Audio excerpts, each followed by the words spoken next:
para exámenes y demás, sino también para cuando tengan que ponerlo en práctica en sus carreras.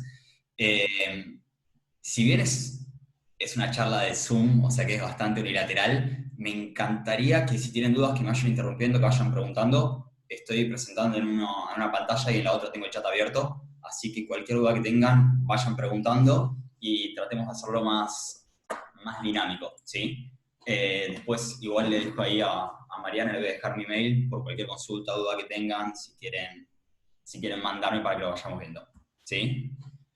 Bien, entonces, para ir comenzando, estuve chusmeando un poquito la bibliografía que utilizan ustedes.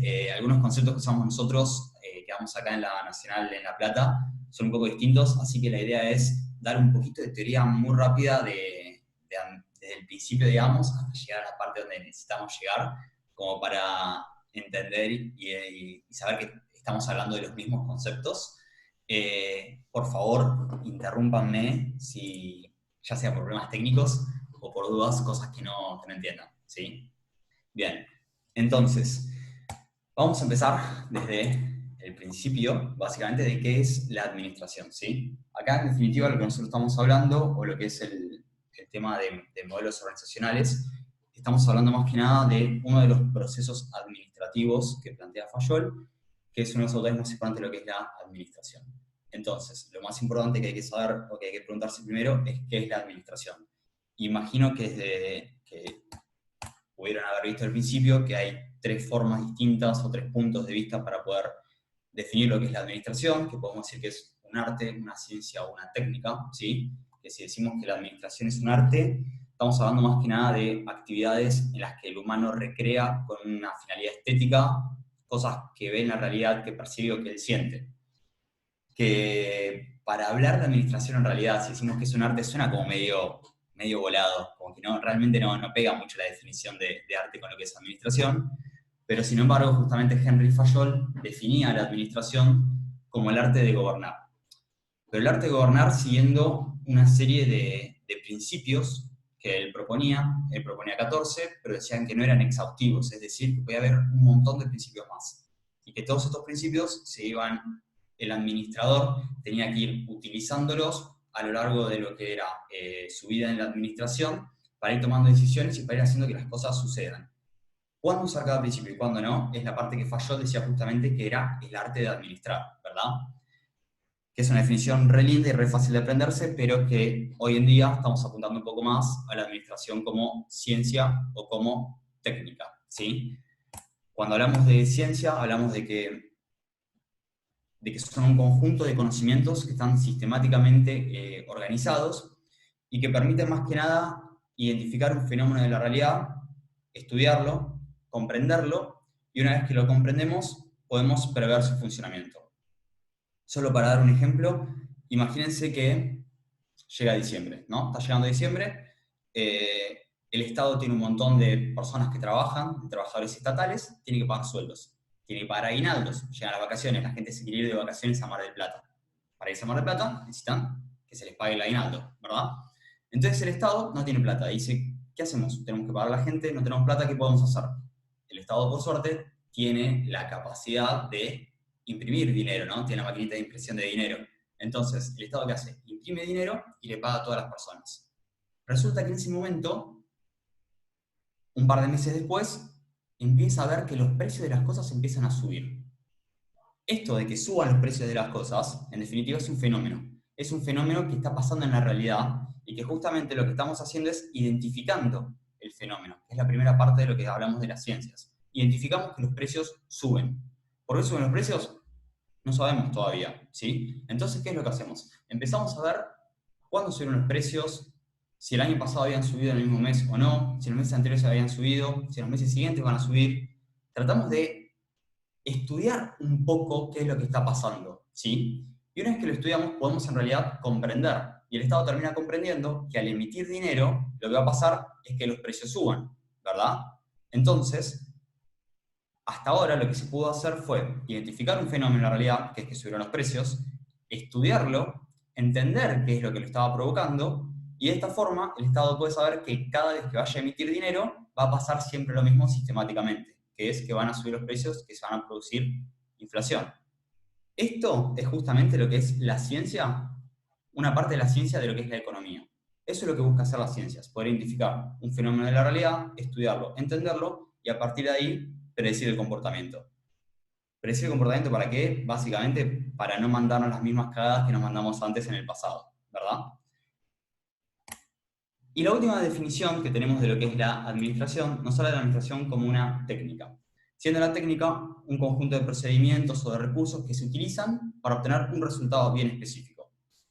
Imagino que ya más o menos estuvieron viendo bastante cosas de lo que es administración y organizaciones, escucharon las palabras resultados, escucharon las palabras objetivos, escucharon la palabra hacer que las cosas sucedan.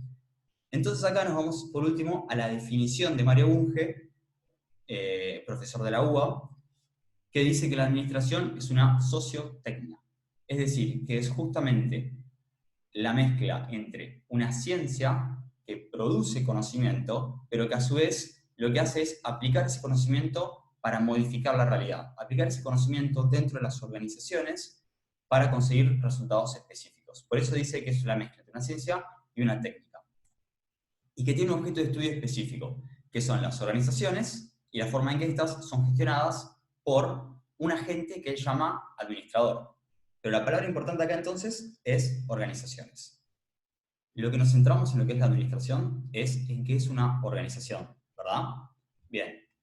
Ahora, cuando hablamos entonces de organizaciones, todos conocemos organizaciones, todos conocemos, estamos rodeados, vivimos, compramos, vendemos, todo a través de organizaciones. Hay distintos tipos de organizaciones que tienen que ver con lo que es la industria automotriz, con lo que es la ropa, con lo que es el deporte, organizaciones educativas, organizaciones de comida. Nosotros nacemos, interactuamos toda la vida y nos morimos rodeados de organizaciones, ¿sí? Escuchamos la palabra organización un millón de veces, pero entonces, ¿qué es una organización? Al pensar en qué es una organización, tenemos dos puntos de vista bien específicos, que son organizaciones como entidades sociales u organizaciones como sistemas abiertos. Pregunta, hasta acá, ¿estoy diciendo algo que les queden dudas, que no sepan? Estoy yendo medio rápido porque me parece que estos conceptos son bastante sabidos. Este es el momento en que me escriben en el chat, sí, no, duda, consulta. Y no voy a seguir hasta leer en el chat las respuestas. ¿Va bien? ¿Ninguna duda? ¿Se entiende? Listo, perfecto, ahora sigo. De vuelta, no me gustan las clases magistrales, me gusta que interactúen, me gusta que saquen todas las dudas y que me maten a preguntas. Bueno, no tantas, pero que hagan preguntas. Entonces, las organizaciones las vemos desde dos puntos de vista distintos, ¿no? Desde lo que son, desde lo que son las entidades sociales o de lo que son los sistemas abiertos. Cuando vemos a las organizaciones como entidades sociales, según la definición de Talcott Parsons, dice básicamente que son agrupaciones humanas deliberadamente constituidas o reconstituidas para alcanzar fines específicos, ¿sí? O sea, un grupo de personas que se juntan a propósito, eso significa la palabra deliberadamente, no se juntan de onda o de casualidad, sino que se juntan a propósito para poder alcanzar un fin determinado, ¿sí? Mientras que si nos vamos del otro lado, cuando hablamos de sistemas abiertos, podemos hablar un poquito de las definiciones de Casey Rosenway, que es esta ruedita acá, con las pelotitas que tiene acá. Este es el sistema abierto según Casey Rosenway, que habla de que los sistemas son un conjunto de subsistemas, partes o elementos que están interrelacionados entre sí, con relaciones de interdependencia y complementariedad, y que apuntan hacia un fin específico, ¿sí? Es decir, cuando hablamos de tanto de entidades sociales como sistemas abiertos, tenemos un montón de características para tener en cuenta. No importa, pero imagino que habrán escuchado de lo que es homeostasis, de lo que son límites, de lo que son organizaciones parcialmente abiertas, parcialmente cerradas, de lo que es el equilibrio dinámico, de lo que es la división del trabajo, división por la responsabilidad de las comunicaciones. Todas esas son todas distintas características que tienen las organizaciones dependiendo de dónde se los vea. Pero hay algo que ambas definiciones de organizaciones tienen en común. Y es básicamente que tanto para lo que son las entidades sociales como para lo que son los sistemas abiertos, las organizaciones tienen fines y objetivos, ¿sí? Es decir, las organizaciones no nacen simplemente porque se cayó una manzana y se hizo una organización. Las organizaciones nacen a propósito. La gente se junta a propósito y hay un fin, ¿sí? Entonces, a todo esto, ¿cuál es la misión de la organización? ¿Qué significa cuál es la misión de la organización? Mientras Josué sigue escribiendo la pregunta, sigo. Pero básicamente todas las organizaciones tienen fines y tienen objetivos. El fin o el propósito justamente de una organización es lo que justifica su vida, es lo que justifica su existencia, es la razón permanente de existir, ¿sí? Es, hablando rápido, ¿para qué carajo existe la organización? ¿Sí? Justamente la razón por la cual estas personas se juntaron y decidieron hacer una organización, ¿sí? Ahora, justamente, como es una razón permanente de existir, el fin nunca se puede terminar. Y el fin está siempre atado a lo que son necesidades sociales. Las organizaciones siempre nacen para satisfacer una necesidad social, ¿sí? Al momento de tener que definir el fin de la organización, que también se le puede decir misión, hay ciertas bibliografías que le hablan de misión en lugar de fin, otras bibliografías hablan de propósito, ¿sí? Por ejemplo, si van a Schlemenson, que es un autor bastante conocido, habla de propósito, mientras que si van a lo que es Stephen Robbins, él habla de misión. Es lo mismo, son fines en definitiva. Al momento de tener que definir el fin de la organización, dado que justamente son necesidades sociales, hay que tratar de definir el fin de forma que nunca se acabe. ¿Por qué? Porque si nosotros cumplimos el fin, básicamente la cagamos en algún lado. La necesidad social siempre está. La gente siempre va a tener hambre, la gente siempre va a tener frío, la gente siempre se va a querer entretener, la gente siempre va a querer viajar. Esas cosas no desaparecen, ¿sí? Entonces la necesidad social, si no desaparece, el fin de la organización tampoco debería desaparecer nunca. Fíjense, por ejemplo, que Kellogg's, todos conocemos Kellogg's, ¿no? Bien. ¿Qué hace Kellogg's? No lean el fin, no lean eso, no vale, no hagan trampa. ¿Qué hace Kellogg's? No voy a seguir hasta que escriban, quiero que contesten o que se saquen el mood y que contesten. Vende cereales, perfecto. Estamos todos de acuerdo con eso. Kellogg's, todos lo conocemos por las azucaritas, por el tigre Tony, ¿sí? Bien, buenísimo. Fíjense que en ninguna parte del fin de Kellogg's habla de cereales. En ninguna parte tengo al tigre Tony. En ninguna parte aparecen las azucaritas. ¿Por qué? Porque las azucaritas en realidad no son una necesidad social. La necesidad social, ¿cuál es? La necesidad social es la nutrición, la necesidad social es la alimentación. Las azucaritas justamente son el canal o la forma en que la organización satisface esa necesidad social, ¿sí? Es muy importante siempre no equivocarse lo que es el fin con lo que es la actividad principal de la organización, ¿sí? Piensen, por ejemplo, Black & Decker. ¿Conocen lo que es Black & Decker? ¿La marca la conocen? ¿Alguien la conoce, Black & Decker? Está... ¿No? ¿Posta a nadie? Black & Decker es una marca que vende herramientas, o sea, gente, agarren un martillo, un destornillador, básicamente, pero Black & Decker es una marca que es muy conocida por vender... Bien, bien, bien Ignacio, bien Iván. Es una marca muy conocida por vender herramientas, ¿sí? Y lo que más vende Black & Decker son agujereadoras, ¿sí? Ahora, si nosotros pensamos entonces, ¿qué es lo que vende Black & Decker? En realidad, no vende agujereadoras. ¿Qué vende Black & Decker? A ver,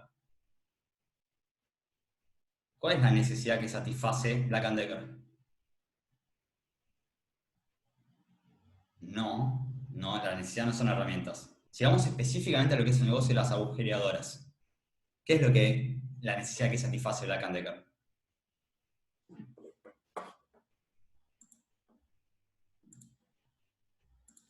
Perfecto. Para lo que es agujereadoras, Black & Decker satisface la necesidad de hacer agujeros, ¿sí?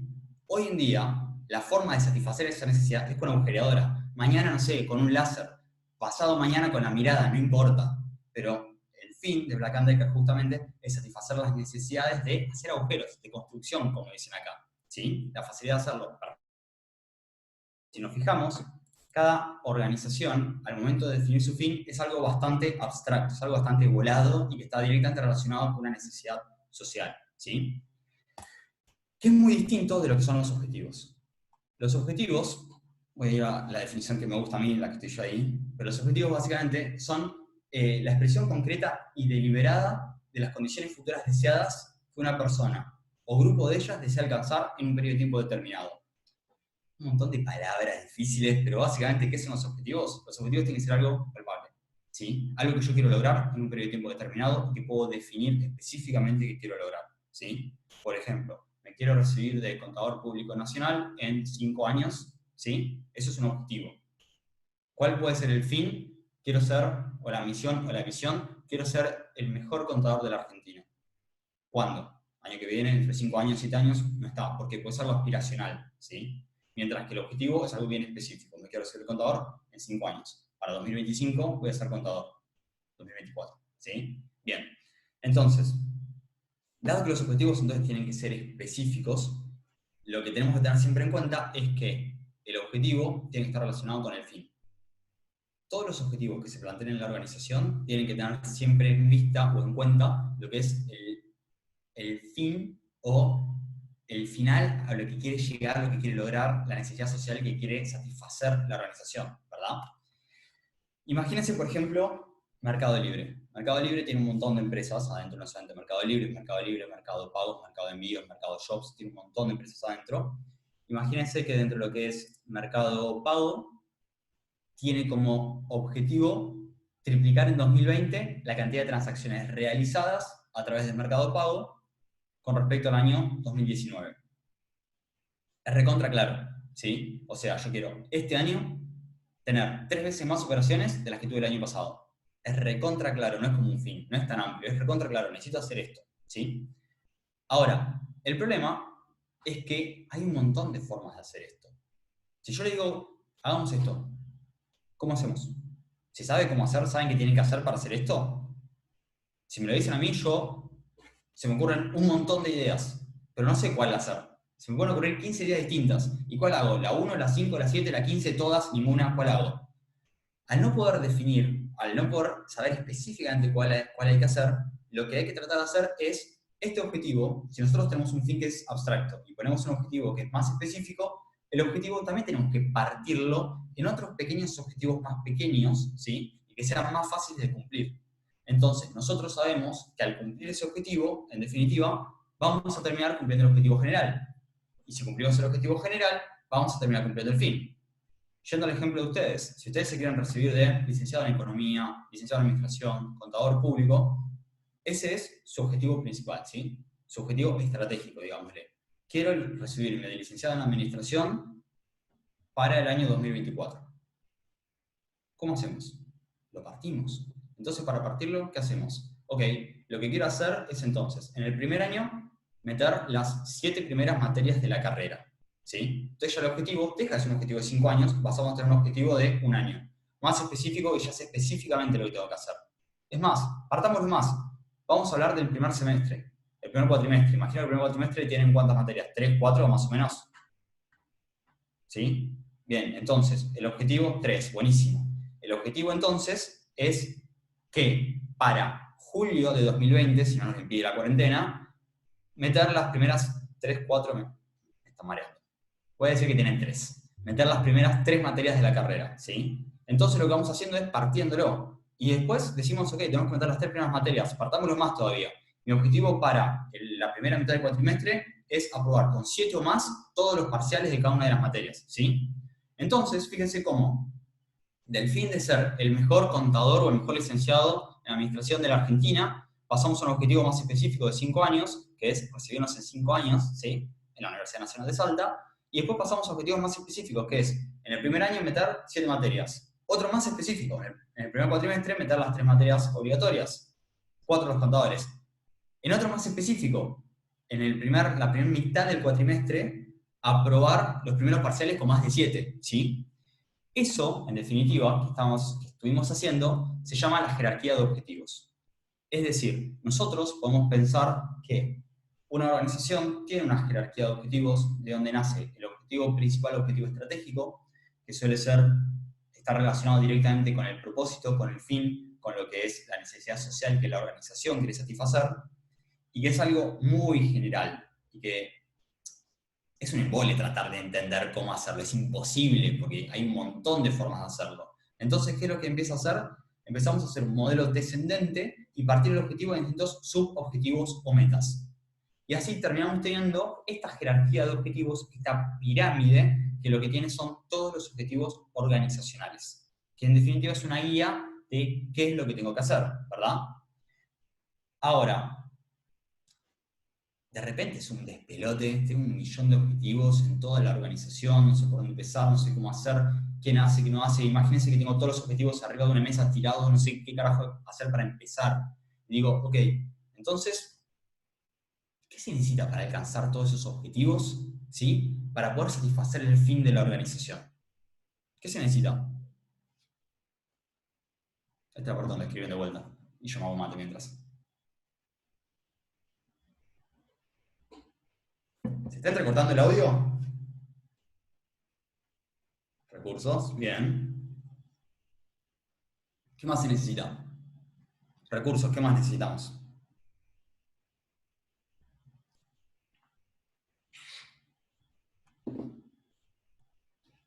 Capital, capital es un recurso, perfecto.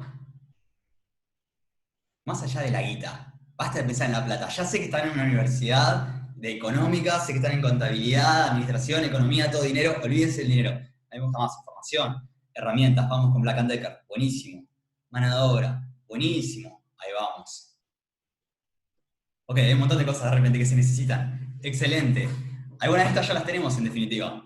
Una idea clara ya la tenemos los objetivos, que son las ideas claras, ¿verdad? Pero básicamente un plan, básicamente lo que se necesita es una estructura, chicos. ¿Sí?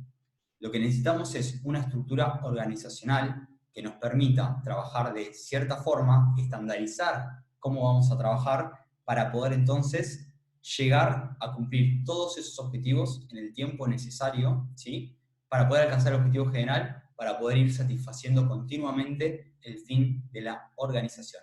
Y perseverancia siempre, siempre, y más ustedes ahora que están estudiando en plena cuarentena, que son todos los días exactamente lo mismo. Ah, pará, igual ustedes están en fase 4, ¿no? Ya pueden salir un poco de ahí. Genial, qué envidia que les tengo. Yo no salgo del departamento hace 60 días, me quiero matar. Estoy caminando por las paredes por acá. Bien, entonces, lo que necesitamos básicamente es una estructura organizacional. Estructura organizacional, ahora sí, metámonos entonces un poco en lo que es el tema que nos trae hoy la charla, ¿sí? La estructura organizacional, chicos, no es nada más que el marco en el cual se desenvuelve la organización. Es decir, el marco conceptual en el cual se van a realizar todas las tareas, todas las actividades, todos los procesos, procedimientos, todas aquellas actividades que son necesarias para poder llevar adelante los objetivos de la organización. Todo lo que son los objetivos de la organización, todo lo que son los recursos, todas las cosas, absolutamente todas las cosas que ustedes estuvieron nombrando recién en el chat, entran dentro de lo que es la estructura organizacional. Acuérdense que la estructura puede ser la estructura formal o la estructura informal, ¿sí? La estructura formal, nos vamos un poco más a lo que son los clásicos, no sé si ya los vieron, a Taylor, Fayol, Weber, a esos autores. En la estructura informal nos vamos un poco más a lo que es la corriente psicológica en realidad, o la corriente de las relaciones humanas, que está encabezada por Elton Mayo, que tiene que ver con todo lo que son los aspectos sociológicos y psicológicos de la organización, que tiene que ver con todo lo que es el tema de las motivaciones, con todo lo que es el tema de trabajar en equipo, todo lo que es el tema del ambiente del trabajo, el liderazgo, de no querer cagar a trompadas a tu compañero. Todo eso tiene que ver con lo que es la estructura informal de la organización, pero que también está acá en lo que es la estructura, ¿sí? Bien, ahora, muy importante, entender que en definitiva el modelo de funcionamiento de una organización es justamente, empieza con la definición o redefinición de la estructura, ¿sí? Hasta cómo es que la estructura trabaja en el día a día hasta llegar a los objetivos. ¿Por qué dije definición o redefinición de la estructura? Si prestaron atención, yo después les paso igual la presentación, pero si prestaron atención en lo que son la definición de organización como entidad social, dijimos agrupaciones humanas deliberadamente constituidas o reconstituidas. Reconstituidas, ¿qué significa? Significa que yo, el modelo de funcionamiento, la estructura organizacional o el modelo organizacional, lo puedo ir variando y lo puedo ir cambiando alrededor del tiempo, ¿sí? Piensen en una empresa que creo que todos conocen. ¿Todos conocen la empresa Nokia? Bien, ¿a qué se dedica Nokia? ¿Qué es lo que hace Nokia? ¿Qué hace Nokia? celulares, celulares, perfecto. Les hago una pregunta. ¿Saben cómo qué nació Nokia? En el principio, Nokia, cuando recién abrió. ¿Qué se imaginan que hacía Nokia? Bien, Nokia era, para la parte del audio, Nokia nació como una maderera, vendía madera. Es una empresa de celulares, es una empresa de tecnología, vendía madera, vendía escritorios de madera, vendía sillas de madera. Nada que ver, cambio, hablame de cambio, ¿no? Cambio al 100% clavó Nokia, al 500%. Ahora, ¿piensan que Nokia puede funcionar con la misma estructura que tenía cuando era una maderera para vender celulares ahora, para generar celulares, para generar contenido, para generar tecnología? No, perfecto. Y si alguien piensa que sí, por favor pónganse a leer de vuelta los libros, desconéctense y vuelvan en un rato. No hay chance, ¿sí? No puede funcionar una maderera para vender celulares o para hacer todas las cosas que hace Nokia, que en definitiva es una empresa que es líder de lo que es tecnología a nivel mundial, ¿verdad? Entonces, la estructura no solamente se define, sino que además se redefine. Si nosotros tenemos objetivo estratégico, año 1 no lo cumplimos, ¿ok? Modifiquemos algunas cosas para ver si lo cumplimos. Año 2 no lo cumplimos, ¿ok? Modificamos una cosa. Año 3 no lo cumplimos, ¿ok? ¿Cuántos años vas a seguir cagándola hasta darte cuenta que tenés que cambiar algo en la estructura, evidentemente? Tenés que hacer un cambio profundo en lo que es la organización, ¿sí? No sé si se dieron cuenta, por ejemplo, cada vez que hay un cambio de presidente o de gobierno en nuestro país, de repente aparecen ministerios nuevos, desaparecen otros ministerios, cambian absolutamente toda la cúpula de un lado, porque técnicamente como nunca cumplimos los objetivos, lo que estamos haciendo es modificando continuamente la estructura, ¿sí? Entonces, la estructura organizacional no es que se crea, listo, quedó, ya está. No, la estructura organizacional se tiene que ir modificando de acuerdo a los objetivos que vayamos teniendo, ¿sí? Y por último, la última palabra que nos quedaba de lo que es el título de la charla tiene que ver con lo que es el organigrama. El organigrama, chicos, no es nada más que un modelo. Un modelo, perfecto. Julia, me estás escribiendo nada más a mí, no sé si querías escribir para todos. Bien, el organigrama es un modelo. ¿Qué es un modelo? Un modelo es una representación simplificada de la realidad. Nada más que eso. Un modelo es justamente algo que nos sirve para poder representar la realidad que nosotros vemos. ¿Y para qué queremos hacer un modelo? Para poder estudiar esa realidad, ¿sí? Imagínense, por ejemplo, que nosotros queremos, imagínense que estamos estudiando arquitectura, somos todos estudiantes de arquitectura y de repente queremos estudiar o pensar qué pasa si cambiamos el sistema de calefacción de Casa Rosada por un sistema de calefacción eléctrico. Si nosotros queremos entender qué pasa, hay dos opciones, hay tres opciones en realidad. Opción 1, nos tenemos que ir todos a Casa Rosada, abrir, romper todas las paredes y cambiar todos los caños para entender qué pasa. ¿Les parece viable? Bien, a mí no me parece viable. Perfecto. Opción 2, construir Casa Rosada en el departamento nuestro, así podemos entender bien qué hacemos. ¿Les parece viable? Por más que tenga un departamento gigante, a mí no me parece viable. Es un montón de guita. ¿Cuál es la opción 3? Hacer una maqueta. Hacemos una maqueta exactamente igual de lo que es la Casa Rosada, entonces ahí nosotros podemos ir viendo las distintas cosas e ir cambiando lo que nosotros necesitamos sin tener que romper la casa donde vive nuestro presidente o sin tener que romper nuestra casa para crearla acá adentro. La maqueta es un modelo. La maqueta es una... Sí, vamos con la tercera, obviamente, ¿no? La maqueta justamente es una representación simplificada de la realidad. El organigrama, Tendría que entonces, ser una representación gráfica, ¿no? Es una representación gráfica. exactamente. En este caso, cuando hablamos de organigrama, ¿qué es eso? Es la representación gráfica de la estructura formal, no de la informal, porque la informal no se puede ver, ¿sí? Es decir, si yo trabajo con tres compañeros y pienso que uno es un boludo, eso no lo vas a poder ver en el organigrama. No es que nada pones Álvaro el de al lado y el del lado boludo. No se puede.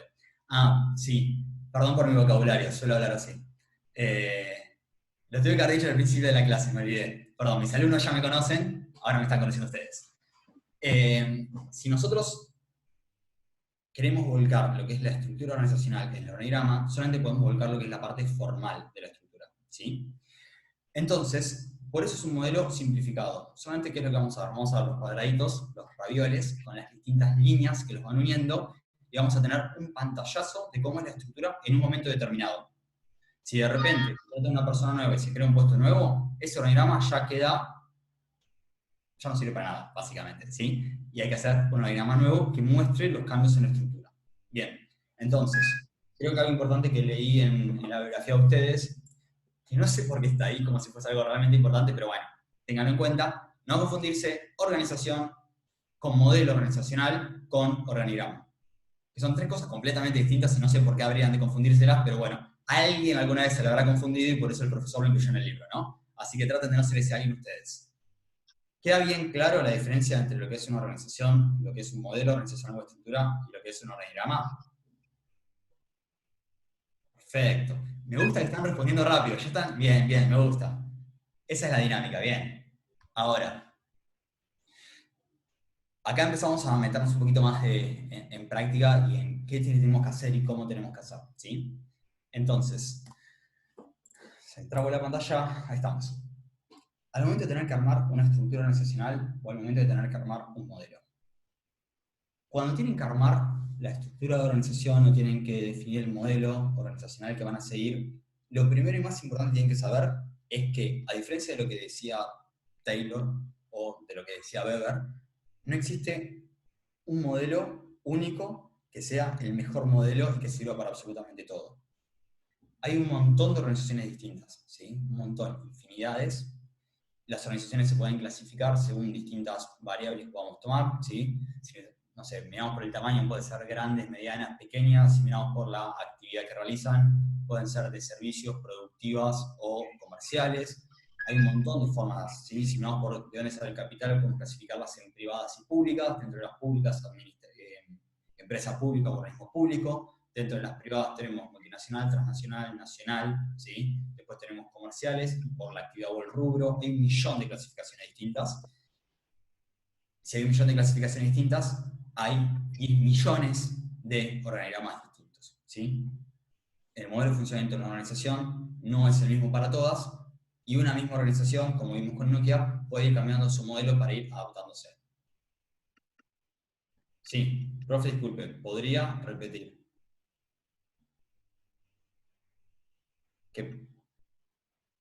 Ok, ¿qué parte querés que repita más o menos?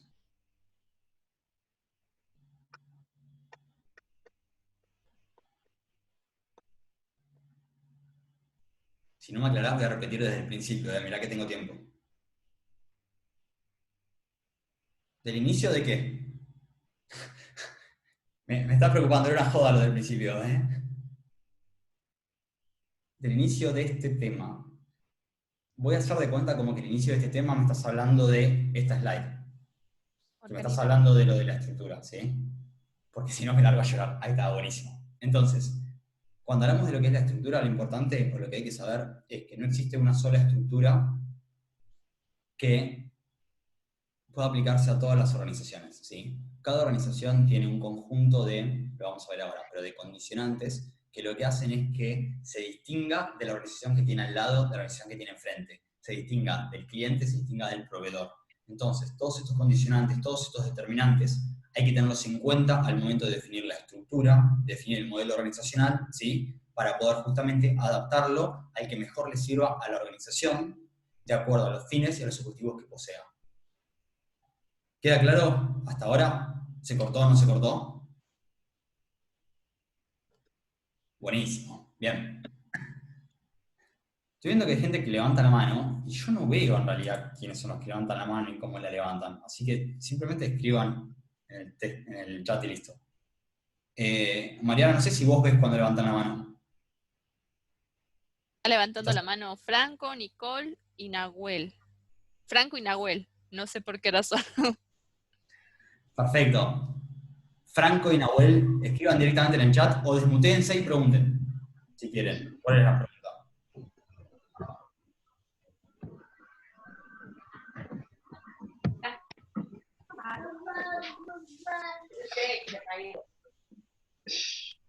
Perdón, se puso solo, perfecto.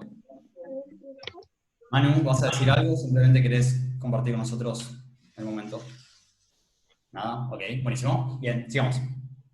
Entonces, Decimos que al momento de crear o de tener que definir la estructura de la organización, tenemos que tener en cuenta un montón de condicionantes o de determinantes. ¿Qué son los condicionantes? ¿Qué son los determinantes? Son todos esos aspectos.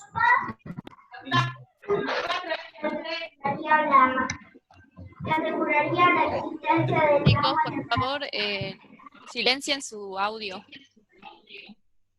No estoy pudiendo mutearlos. Buenísimo, ahí está. Ahí está. Bien, gracias. No me molesta para nada que saquen el audio para hacer una pregunta. Creo que sea para hacer una pregunta. Ahora, los condicionantes entonces son todos aquellos aspectos intrínsecos o extrínsecos a la organización, es decir, que dependen de la organización o que no dependen de la misma, que hay que tener en cuenta al momento de definir o de redefinir la estructura, ¿sí? Dentro de estos ambientes tenemos, obviamente, dentro de estos condicionantes tenemos el ambiente o el contexto organizacional, ¿sí? Imagínense que no es lo mismo, por ejemplo, querer abrir una empresa de, no sé, venta de mallas acá que abrirla en Alaska, ¿no?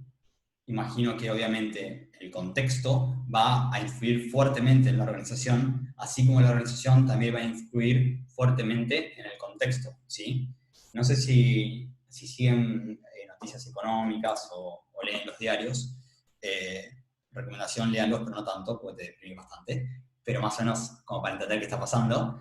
Pero vieron que, por ejemplo, hay un montón de veces que dice, pasó por ejemplo el año pasado, PepsiCo negocia con el gobierno. Sí, es PepsiCo. ¿Por qué PepsiCo negocia con el gobierno? Yo tengo un kiosco, ¿por qué yo no puedo negociar con el gobierno? ¿Por qué a mí ni siquiera me atienden el teléfono de PepsiCo? Sí. Porque yo contrato 2 personas y PepsiCo contrata 30.000 personas. Entonces, así como el ambiente influye en la organización también influye en lo que es el ambiente, ¿sí? Y justamente las estructuras de las organizaciones van a armarse también pensando, en definitiva, en el ambiente donde se va a insertar.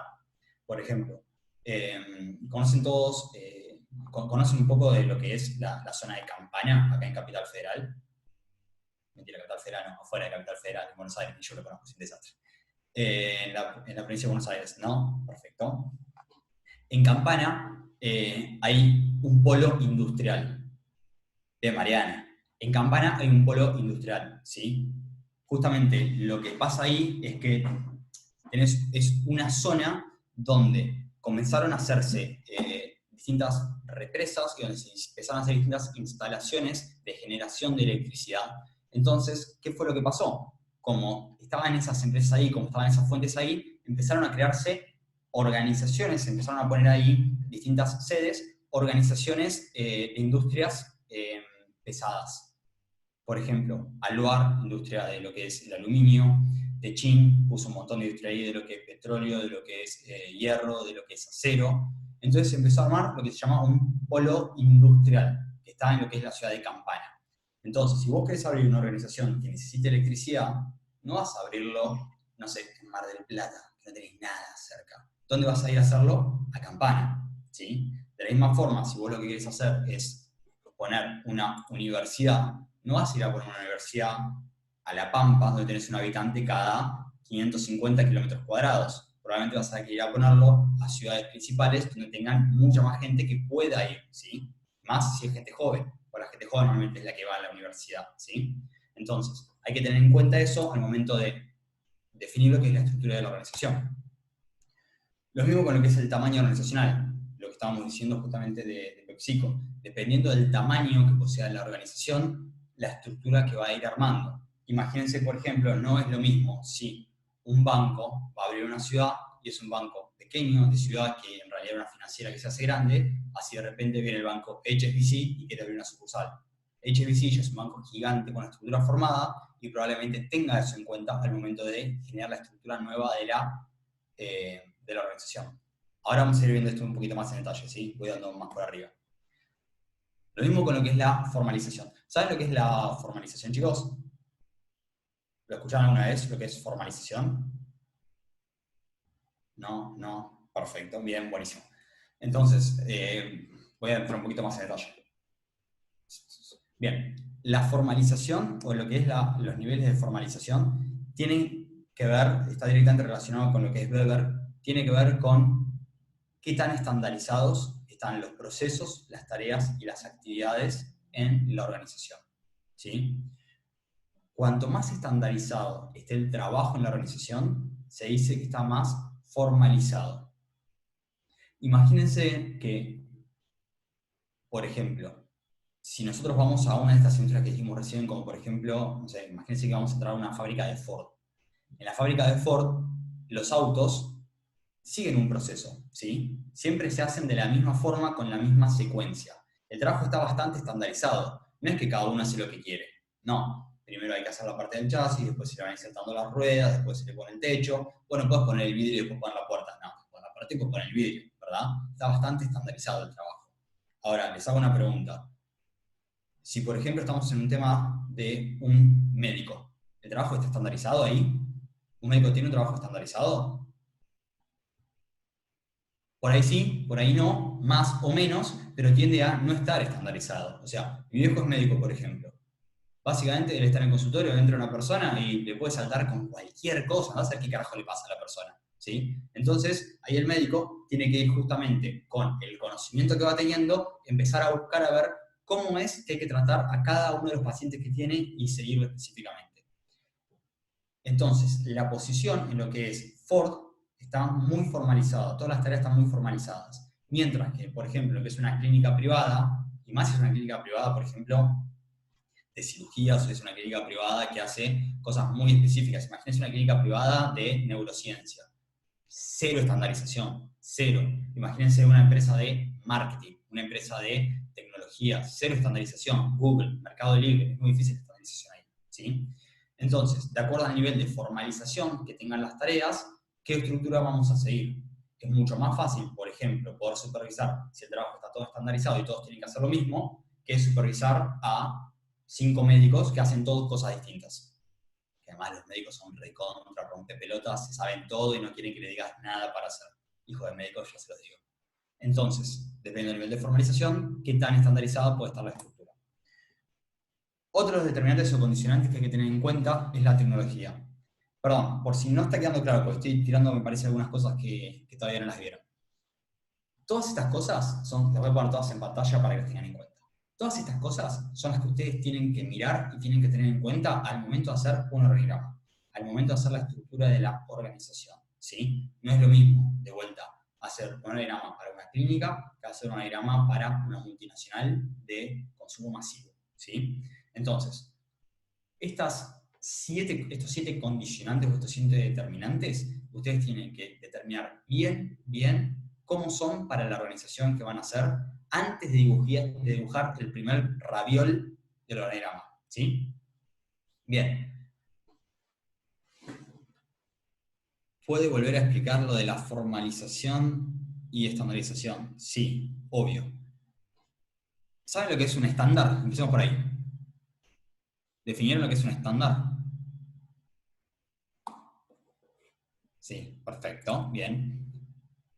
Para los que por ahí tienen dudas de lo que es un estándar, pues me contestó una persona sola. Bien, vamos a hacer un poquito para atrás.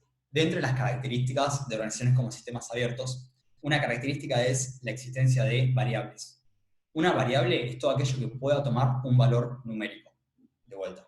Una variable es todo aquello que pueda tomar un valor numérico. Por ejemplo, producción de sillas.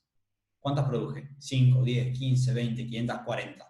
¿Sí? Puede tomar un valor numérico, cualquiera. ¿Sí? Yo estoy en Nokia hace 40 años atrás, soy una maderera. ¿Sí? Entonces, produzco sillas. ¿Cuántas sillas tengo que producir este año? Le pongo un número, eso es una variable. Producción de sillas es una variable. Ahora, si yo a esa variable le pongo un número fijo que no tiene que moverse de ahí, esa variable se transforma en lo que se llama un parámetro. ¿Sí? Un parámetro es una variable fija. Tengo que producir 500 sillas en julio de 2020. ¿Cuántas tengo que producir? ¿400? No. ¿600? No. 500. Es una variable fija. Yo sé cuánto es. Una variable fija se llama parámetro. ¿Sí? Bien. El parámetro también se le puede llamar estándar. Estándar de producción. Yo sé que tengo que hacer 500 y eso es mi estándar de producción. Normalmente, para todo lo que es la producción, si nosotros queremos obtener... ¿Escucharon una vez la frase de una frase que dicen que la dijo Einstein, pero vieron que los memes ponen cualquier boludez, así que no sabemos si la dijo Einstein, pero quedas re cauto diciendo que la dijo Einstein, así que voy a decir eso. Una frase de Einstein que dice, si querés resultados distintos, no hagas siempre lo mismo. ¿Ahora se escuchaban esa frase? Sí, perfecto. Bien, básicamente, si querés resultados distintos, no repitas las mismas boludeces que hiciste la vez anterior. Eso vendría a ser el subtítulo de esa frase. Bueno, y si querés resultados iguales, ¿qué tenemos que hacer? Repetir exactamente lo mismo. Repetir exactamente lo mismo es una estandarización del proceso de trabajo. Si nosotros queremos que la Coca-Cola siempre salga con el mismo gusto, con el mismo color y con la misma cantidad de gas, tenemos que hacer siempre lo mismo. ¿Algunos de ustedes cocinan? O sea, con la pandemia y con la cuarentena aprendimos todos a cocinar, imagino, ¿no? Todos de repente ahora somos Carlos Arguiñano, tenemos una cocina, de repente yo aprendí, o sea, yo pasé de vivir a Rappi a... Sigo viviendo un poco a Rappi, tampoco es que cocino tanto, pero por lo menos ya no quemo tanto las cosas, ¿sí? Ahora, yo aprendí algo. Aprendí que si de repente quiero que la comida me salga siempre igual, una vez que le agarré la mano, tengo que hacer siempre la misma receta y seguir siempre el mismo procedimiento. Si yo quiero que me estoy haciendo, no sé, una torta de manzana, nunca hice una torta de manzana en mi vida, pero imagino que si quiero hacer una torta de manzana, tengo que siempre usar la misma cantidad de manzanas, la misma cantidad de harina, la misma cantidad de azúcar. Bien, muy bien, Ayardet, perfecto. Yo no, yo soy un desastre con la cocina. Pero sé que si en definitiva quiero el mismo resultado, tengo que hacer siempre lo mismo y de la misma forma. Eso es la estandarización. Si lo llevamos a las organizaciones, a todo tipo de organizaciones, la estandarización se utiliza más que nada para lo que es la parte productiva, ¿sí? Y para todo lo que no es parte productiva, le llamamos formalización, ¿sí? Entonces, formalizar el trabajo es cuando se define bien específicamente las actividades y las tareas que hay que hacer para obtener siempre el mismo resultado o el resultado que yo quiero llegar, ¿sí? ¿Queda claro? Porque había preguntado ahí lo que era estandarización, que no me acuerdo por dónde me quedó muy arriba el chat. Bien, perfecto. Entonces, de acuerdo a el nivel de formalización que tenga el trabajo o la organización, justamente el trabajo que lleva adelante la organización, yo voy a formar la estructura de una forma u otra forma. Ahora vamos a ver eso, ahora vamos a ver ejemplos. Lo mismo en cuanto a lo que es la tecnología. Cuando hablamos de tecnología, les pido por favor que no piensen en una computadora. No piensen en una computadora cuando hablamos de tecnología. La tecnología es un conjunto de conocimientos, ¿sí? La definición perfecta de tecnología, yo soy una persona que le encantan las definiciones. No necesariamente tiene que ser como yo, que sepan todas las definiciones, porque me gusta mucho, pero creo que la definición gana cualquier argumento. Cualquier discusión tiras la definición y listo, ya está, callate. Yo lo sé, vos no, punto. Y para cuando tengas un examen, la definición viene bárbara, ya se los digo, porque al profesor le encanta decir, ok, por ahí está diciendo boludeces, pero por lo menos estudió, pues se la sabe la definición. Así que mínimo el 4 lo tiene. Así que recomendación desde este lado, sépanse las definiciones. La tecnología, por definición, son el conjunto de conocimientos aplicados en el núcleo operativo de la organización para transformar todos los insumos en bienes y servicios que satisfagan una necesidad, que, de vuelta, es un conjunto de conocimientos que se utilizan dentro de la organización para transformar todos esos insumos que ustedes me dijeron al principio en el bien o el servicio final que yo le doy, que yo le vendo a la organización, ¿sí? Obviamente, distintas organizaciones tienen distintas tecnologías. Por ejemplo, si vamos a una organización como, por ejemplo, Ford, que ya dijimos, que lo que hace es producción, va a tener tecnologías que se llaman tecnologías de producción secuencial, ¿sí? Es decir, primero ponemos el chasis del auto, después le ponemos las ruedas, después la parte de arriba, después le ponemos las puertas. Se estarán dando cuenta que no sé nada de autos tampoco, evidentemente, por ahí estoy diciendo cualquier pelotudez, pero bueno, más o menos se entiende lo que estoy queriendo decir, ¿no? Mientras que si vamos a otro tipo de producciones, por ejemplo, lo que es el acero, ahora estamos hablando de tecnologías de producción continua. ¿Por qué? Porque el acero, para poder moldearlo, tiene que estar con mucho calor, mucho calor. Tiene que estar en hornos de 3000 grados. ¿Qué pasa si yo tengo un horno, tengo acero adentro, derretido, o sea, líquido, y ese horno de repente baja de los 3000 grados? Hornos gigantes, pero gigantes. Y de repente baja de los 3000 grados. El acero se me solidifica, se me hace a 0. Y básicamente eso me lo meto, no sé, en algún lado, porque no puedo hacer nada, ¿sí? Entonces, el horno nunca puede bajar de los 3000 grados. Ese tipo de producción es una producción continua, porque siempre tiene que tener el mismo nivel, ¿sí? Entonces, dependiendo de la tecnología que utilice la organización, cuál va a ser la distribución o la estructura que va a ir adaptando. Luego tenemos lo que es la complejidad. La complejidad, estamos hablando de lo que es la complejidad en la estructura. Este concepto por ahí es un poquito más difícil. La complejidad en la estructura se mide por la cantidad de personas y de interacciones que existen entre esas personas. De vuelta, la complejidad de la estructura se mide de acuerdo a la cantidad de personas y de interacciones que hay entre esas personas. Por ejemplo, nosotros acá en este momento, en esta reunión, somos aproximadamente 111 personas, 111 participantes.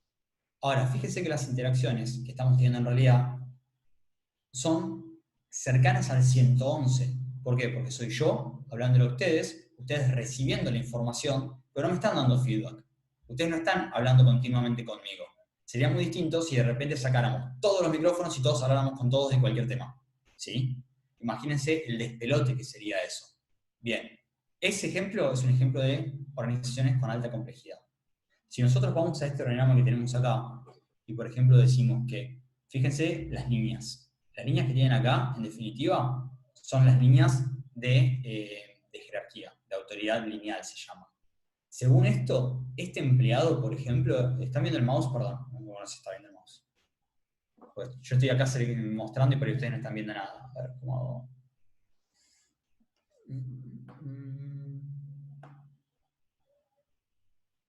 Puede ser que también se la llama relaciones de autoridad.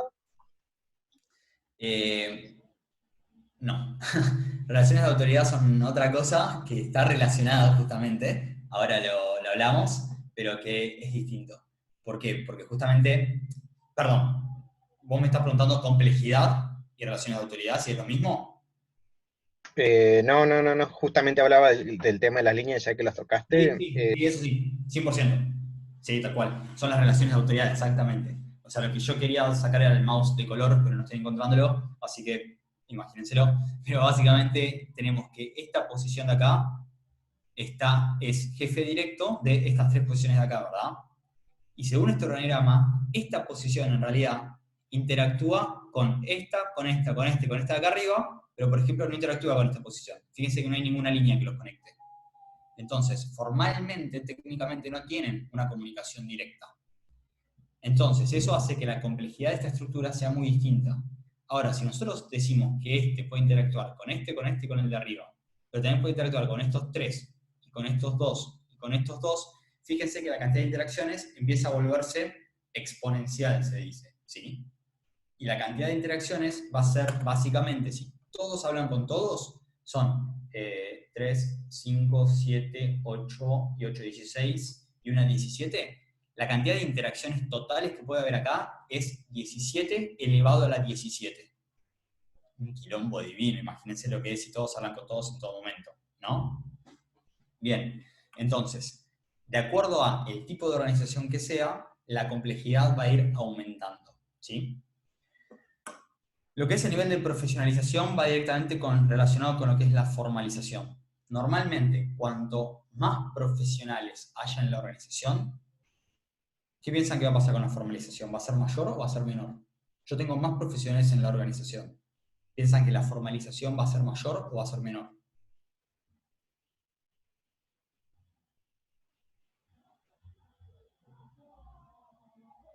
Voy a esperar la respuesta. Mayor, menor, mayor.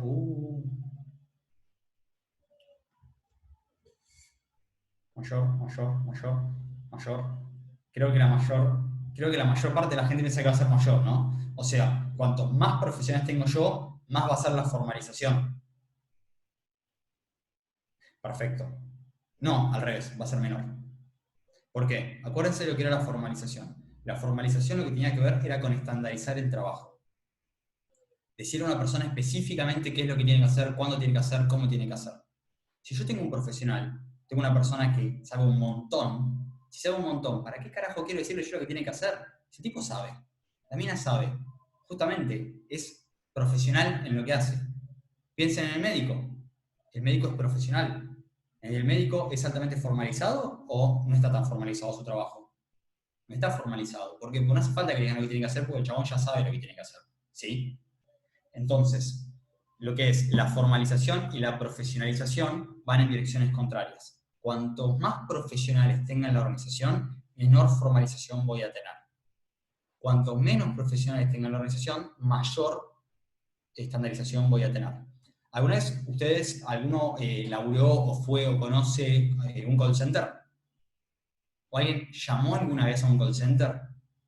Nadie llamó a la tarjeta de crédito, nadie llamó a Personal, Claro, Movistar. Si no llamaron a Personal, Claro y Movistar son personas muy felices. Sépanlo ahora, aprovechenlo. Porque el día que empiecen a llamar y que no les resuelvan ningún problema, sino que te traigan más problemas y encima te hagan perder tiempo, es lo peor que te puede pasar. Bueno, para aquellos que no lo hicieron, ¿qué es lo que pasa? Vos llamás, no sé, si me cae internet. Buenísimo, si me cae internet, necesito de internet. Llamo. Hola, gracias por comunicarse con Cablevisión Fibertel. Le queremos decir que el problema del coronavirus, bla, bla, bla, bla, listo, me como 5 minutos de una máquina diciéndome algo, solamente para decirme, che, macho, estamos con coronavirus, así que la verdad no tenemos tanta gente para atenderte ahora, empieza a tocar botoncitos. Y te dice, para problemas con internet, presione el botón 1. Por problemas con llamada, presione el número 2. Por problemas con presione el número 3. Entonces, fíjense que está todo bastante estandarizado. Después de 10 minutos de tocar toda la pantalla de tu celular, y por fin te atiende una persona, la persona que te atiende parece un robot. Es joda. O sea, te dice siempre las mismas cosas. Y yo tipo, no me estaba solucionando el problema. O sea, como se darán cuenta, no soy muy fan de llamar a Movistar y demás, y menos a la tarjeta de crédito. Pero siempre te dicen exactamente lo mismo. Sí, no, ni hablar cuando te van transfiriendo a distintas áreas. No me hagas empezar con eso porque me pongo mal. Pero bien, esas personas justamente, fíjense que si la respuesta que da es siempre la misma, dependiendo de quién sea el que lo está diciendo, es porque su trabajo está altamente estandarizado. ¿Sí? Yo, por ejemplo, trabajé en un call center en Arba, fue el primer laburo que tuve a los 19 años, y justamente se estandarizaba el trabajo, ¿por qué? Porque era un estudiante de primer año de la facultad de 19 años. Ahora, una vez que ya me recibí, una vez que fui profesional, yo ya no tengo detallado qué es lo que tengo que hacer. Es más, ahora viene mi jefe, me viene con un problema gigante y me dice, toma, resuélvemelo. Y yo me quedo así como mirando, ¿vieron como el meme de Travolta que no sabes para dónde carajo arrancar? Bueno, ¿por qué? Pues, no soy profesional, jodete, resolver el problema. ¿Sí? Entonces, cuanto más alta es la profesionalización, menor es la formalización. De la misma forma, cuanto más alta es la formalización, menor va a ser la complejidad de la estructura. ¿Sí? Si yo ya sé que esta persona tiene que hacer esto y que tiene que hablar solamente con esta, la complejidad va a disminuir. ¿Queda claro? ¿Más o menos? Buenísimo. Y por último, lo que encierra esto es la cultura organizacional. Es decir, dependiendo de la organización, hay que tener muy en cuenta lo que es la cultura de la organización. ¿Sí? ¿Vieron la película, cómo se llama? The Internship, La Pasantía? ¿La vieron? Está en Netflix. ¿No la vio nadie? ¿No? No, nadie vio La Pasantía. No, esa es Pasante, la del abuelito, la de Robert De Niro. No, esa no. Otra, que trabaja Owen Wilson y el otro que no me acuerdo cómo se llama. Bueno, si tienen un rato, mírenla. Está re buena, se van a cagar de la risa. Pero mírenla porque además el tema de la pasantía son básicamente dos tipos que son tipos grandes que pierden el laburo y que entran de repente a una pasantía en Google. Le escribí a una sola persona, perdón. Entra una pasantía en Google. Más o menos, ¿tienen visto cuál es la onda o la cultura que tiene Google? Sí, la vi. Perfecto, buenísimo. Google, a lo mismo que Mercado Libre, por ejemplo, perdón, yo trabajo en Mercado Libre, tiene una cultura muy específica. Para darles un ejemplo, antes de trabajar en Mercado Libre yo trabajaba en JP Morgan. JP Morgan es la banca de inversión más grande del mundo, básicamente.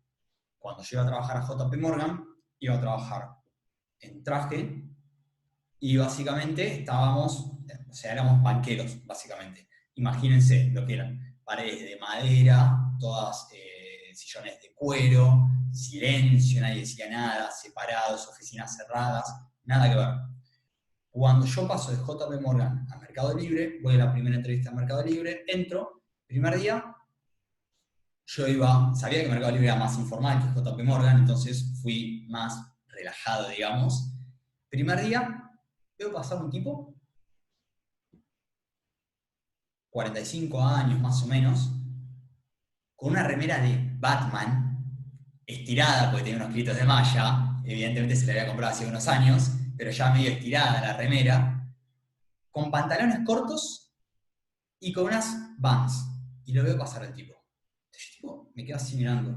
Y le digo al que estaba con el recurso más conmigo, le digo, discúlpame, ¿quién es? El tipo era gerente senior de NPS. O sea, un chabón que tenía a cargo 150 personas, que cobraba un sueldo de la puta madre y estaba en pantalón corto y con remera de Batman.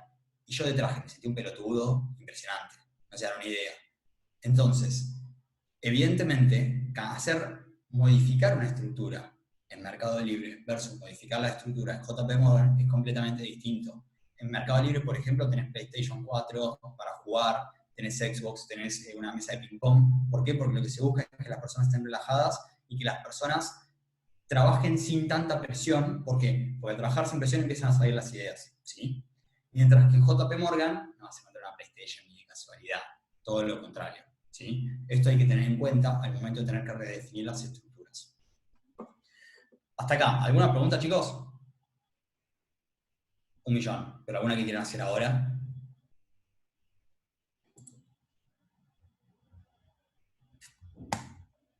Perfecto, bien. Y entonces, vamos a dar algunos conceptos importantes antes de meternos directamente en alguna cosita más práctica.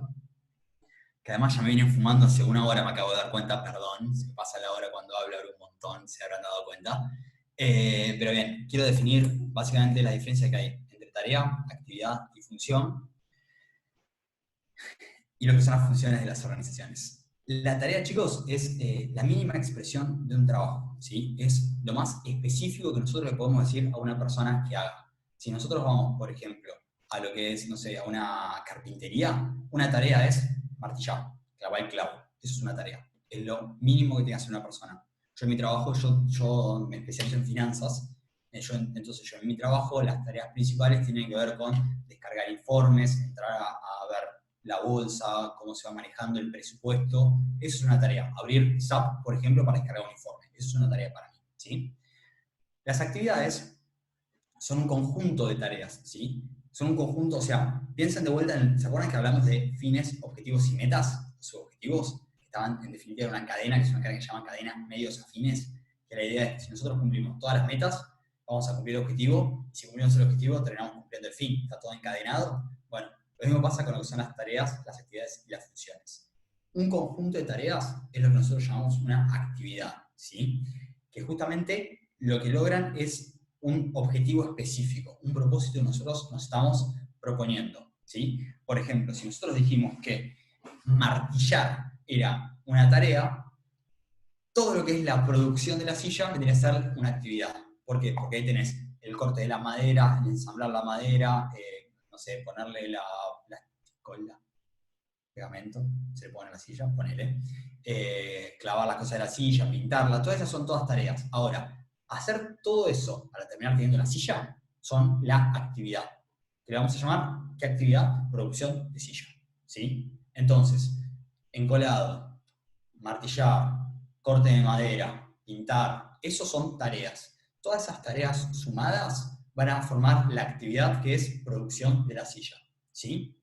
Y la producción de todo lo que es la silla, la mesa y de todo lo que se termina haciendo van a dar una función que es la función de producción. Que la función de producción es distinta de la función, por ejemplo, de comercialización, que es otra área. Y a su vez la función de comercialización va a tener actividades adentro. Por ejemplo, ¿cuáles? Vender, por ejemplo, hacer propaganda, por ejemplo, atender los reclamos, ¿sí? Y por ejemplo, cuando vos atendés los reclamos, una tarea de atender los reclamos, ¿cuál sería? atender el puto teléfono, cosa que no hacen los de Claro, ¿no? Pero atender el teléfono. Perdón, yo empiezo a hablar de las cosas de compañías de teléfono y me voy. Entonces, eso vendría a ser, si se dan cuenta, toda la organización en definitiva está conectada por funciones, ¿sí? Toda la organización está conectada por distintas funciones, sean función de producción, comercialización, función de recursos humanos, de finanzas, de sistemas administrativos. Son todas funciones que son lo que hoy nosotros conocemos como departamentos o como áreas de la organización, ¿sí? Y todas esas funciones nosotros las podemos dividir en distintas actividades y tareas. Las funciones existen siempre, en todas las organizaciones. ¿Cuál es el tema? El tema es que en las organizaciones que son más pequeñas, como por ejemplo en una pyme, las funciones las va a realizar todas una persona. Piensen, por ejemplo, que yo pongo un kiosco, ¿no? Entonces, pongo una carpintería. Estoy yo solo, entonces ¿qué hago? Yo soy el que hace la silla. Y cuando viene alguien a comprar, ¿quién lo atiende? Yo. Y cuando viene alguien a vender, ¿quién le vende? Yo. Y cuando alguien tiene un problema, ¿quién lo atiende? Yo. La función de venta, por más que sea una pyme, ¿existe o no existe? Sí, existe. El tema es que está centralizado en una persona. La función de finanzas, porque yo de repente voy a tener que cobrar después, yo voy a tener que pagarle a mis proveedores, todo lo que es la función de finanzas, todo lo que es la función de producción, la función de comercialización, todas esas funciones van a estar centralizadas, ¿sí? Concentradas en una sola persona. Si yo, por ejemplo, de repente siento que necesito ayuda, soy un queso vendiendo, pero soy muy bueno haciendo las sillas, voy a traer a alguien que sea bueno vendiendo y él se va a encargar entonces de lo que es la función de comercialización. Vamos a hacer una división de funciones. O, como dice Taco Parsons, que es una de las primeras cosas que tuvieron que haber aprendido seguramente, vamos a dividirnos el trabajo. ¿Sí? Bien. Entonces, al momento de que dividimos el trabajo, de repente nos encontramos con que un montón de personas hacen un montón de cosas distintas, ¿sí? Y que tiene que haber una forma de poder coordinar todo eso. Acá es donde entra entonces lo que es el proceso de departamentalización. El proceso de departamentalización, chicos, para que lo tengan en cuenta, es la base de la creación de un organigrama. Es la base de la creación de la estructura de una organización, ¿sí? Yo, al momento de crear una organización, lo que estoy haciendo en realidad es un proceso de departamentalización. ¿A qué le suena el proceso de departamentalización? ¿Qué significa? ¿Qué vamos a hacer con la departamentalización? ¿Qué vamos a crear?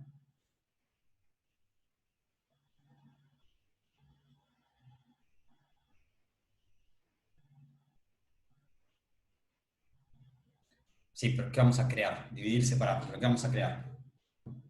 Departamentos, sectores, perfecto, exactamente eso. Vamos a crear departamentos, vamos a crear áreas, vamos a crear grupos, vamos a crear, en definitiva, las funciones. Ahora, hay acá una cosa bien específica que quiero quedarme justamente, que es un error súper común, yo también lo cometí un millón de veces, pero que ahora vamos a explicar. Departamentalizar, perdón, viernes 7:30 de la tarde, se para entender. Departamentalizar no significa dividir y separar, sino es exactamente lo contrario, es agrupar. ¿Por qué? Vamos con el proceso. Lo primero que tenemos que hacer nosotros al momento de departamentalizar, de hacer el proceso de departamentalización, son 7 etapas específicas. La primera etapa de ellas tiene que ver con lo que es definir los objetivos, tanto de la organización como de los distintos sectores, ¿sí? En caso de que ya esté la estructura creada. Esto ya lo hicimos, ya hicimos la pirámide, vimos los objetivos, vimos el fin, vimos el fin de Kellogg, ahí había un par de fines más que les voy a dejar para que los lean. Una vez que ya tenemos todo eso, tenemos que enumerar todas las actividades necesarias para alcanzar los objetivos preparados, los objetivos planteados. Entonces, yo tengo ya en cabeza un objetivo, quiero conseguir esto. Ok, ¿qué carajo tengo que hacer para conseguir esto? Tengo que hacer esto. Entonces yo ya ahí voy definiendo cuáles son todas las actividades que necesito para poder llegar a eso. Una vez que ya tengo definido lo que quiero y más o menos identificado qué es lo que tengo que hacer, ¿qué voy a hacer? Voy a agrupar. Que eso es justamente lo que estoy diciendo, que la departamentalización no es dividir, sino es lo contrario, es agrupar. Franco, decime.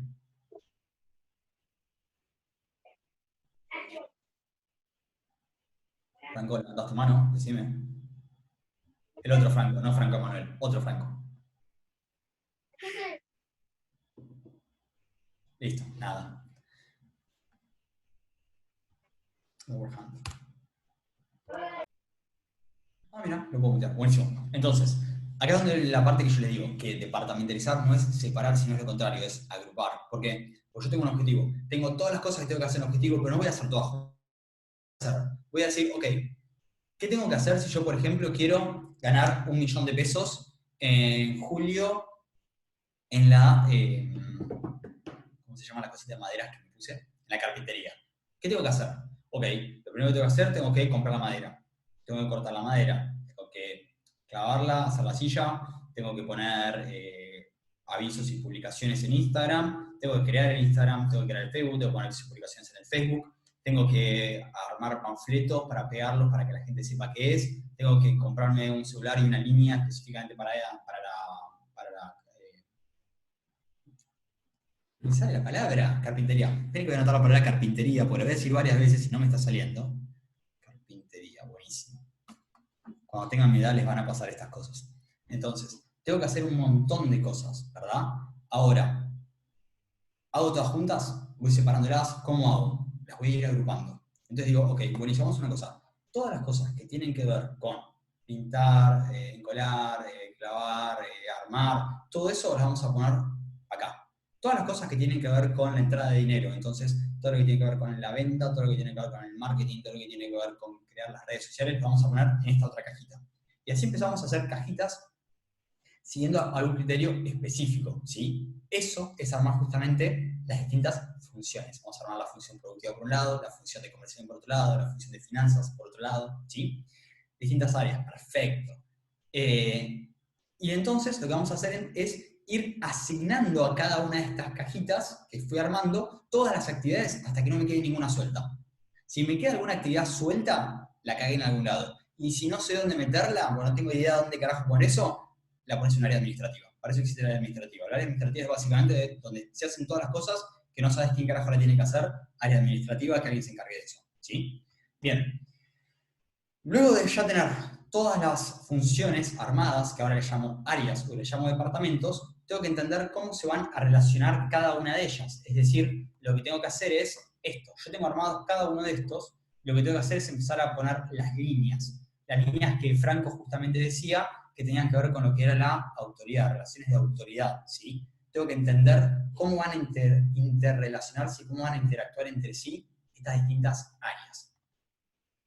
Luego lo que tengo que hacer es una palabra que está recontra de moda ahora, que es empoderar, ¿sí? Empoderar al gerente del área, empoderar al jefe, empoderar al empleado. Tengo que darle, en definitiva, la capacidad de poder hacer y de poder tomar decisiones, ¿sí? Empoderar significa, tengo que delegar autoridad y tengo que delegar responsabilidad, ¿sí?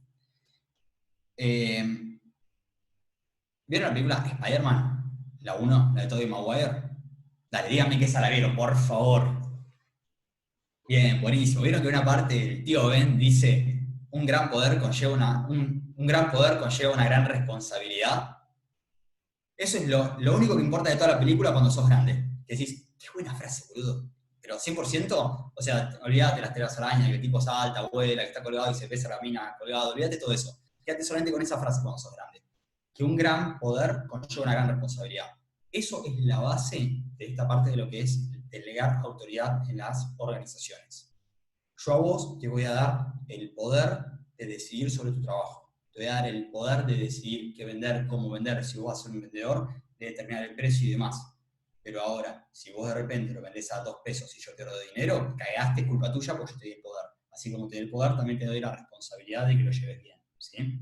Siempre que en la organización se delega autoridad, la autoridad se delega junto con la responsabilidad. Si la cagaste vos. Eso sépanlo siempre. Y por último, lo que vamos a hacer es establecer los controles de la actividad y los resultados que yo quiero lograr. ¿Resultado es lo mismo que objetivo, chicos? No, buenísimo. ¿Por qué no? ¿Qué diferencia hay entre un resultado y un objetivo? ¿Qué es un resultado? El objetivo ya sabemos, ya pusimos la definición. ¿Y el resultado qué es?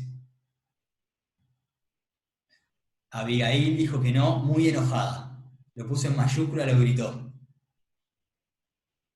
Porque podemos tener un resultado, pero no alcanzar el objetivo. Perfecto.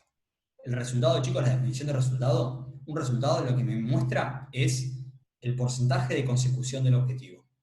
¿Sí? El resultado es el grado de consecución del objetivo. Si yo dije que tenía que hacer 500 sillas en julio e hice 200 sillas, mi resultado fue un 40% del objetivo que me había planteado. ¿Sí? Entonces, el resultado lo que nos muestra es el grado de consecución del objetivo. Si el resultado es igual al objetivo, buenísimo, estamos todos felices. Si el resultado es menor o mayor también al objetivo, no estamos todos felices. Hay que cambiar algo. ¿Sí? Porque si consigo más de lo que había puesto, de repente no está tan bien. ¿Está bien lo que dije? Dije una boludez gigante.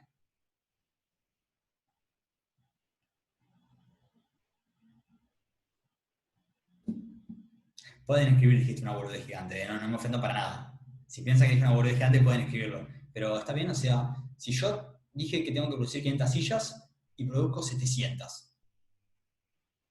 Es decir, superé el objetivo. ¿Está bien o está mal? ¿Tengo que estar contento o tengo que estar triste?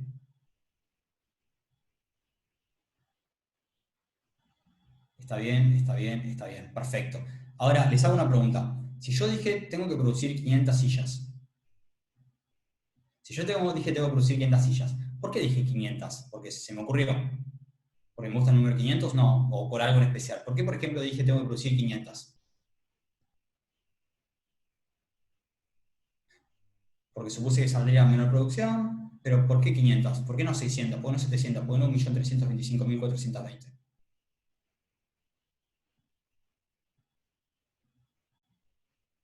¿Pero por qué me puse objetivo 500? Ahí va, pará. Alguien dijo, Víctor Rubén, perfecto, porque es lo que voy a vender. Yo no hago sillas para hacer sillas porque me divierto. Voy a hacer sillas porque las voy a vender para ganar dinero. Entonces yo estimo que voy a vender 500 sillas, ¿no? Como estimo que voy a vender 500 sillas, tengo que producir 500 sillas. Les hago una pregunta entonces para todos los que dijeron que estaba bien si me excedía. Si yo hago 700 sillas, varios dijeron que estaba bien y tenía que estar contento. Vendo 500. Sin desubicarse, ¿dónde me meto las 200 de más que tengo?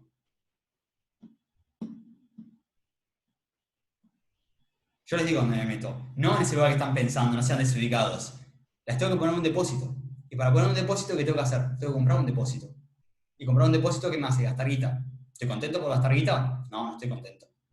Entonces, de vuelta, si yo me pongo un objetivo, la idea es cumplir el objetivo. Si yo me voy para arriba, no voy a estar contento. Si yo me voy para abajo, tampoco voy a estar contento.